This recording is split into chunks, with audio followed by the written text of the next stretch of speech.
Good afternoon আমার প্রিয় বন্ধুরা। আজকে সকাল থেকে তোমাদের কিছু দেখাতে পারিনি। এখন আমি একটু ডিমের অমলেট করছি।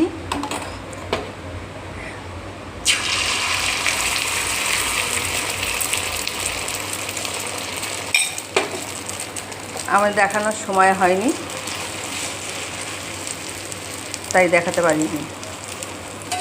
তাই এই ডিমের অমলেটটাই তোমাদের সঙ্গে শেয়ার করছি।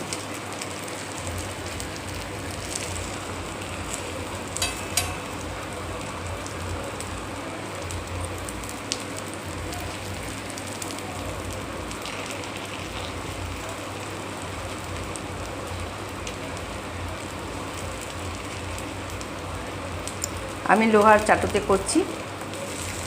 তোমাদের যদি ফ্রাই প্যান থাকে তাতে করো।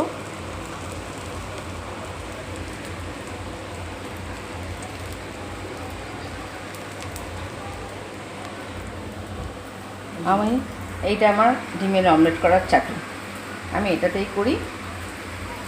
তোমাদের ফ্রাই প্যান থাকলে তোমরা করো, আমার আছে, কিন্তু আমি ওটা ঠাকুরের জন্য রেখে দিয়েছি, এটা ব্যবহার করি না। আজকে সকাল থেকে তোমাদের সঙ্গে শেয়ার করতে পারিনি রান্নাবান্না কিছু। আমার ছোটো কর্তামশাই এসেছে, আমার মেয়ের ছেলে নাতি কর্তামশাই এসেছেন, তো এই কর্তামশাইয়ের সঙ্গেই আমার দিন কেটে গেছে বেড়াতে বেড়াতে।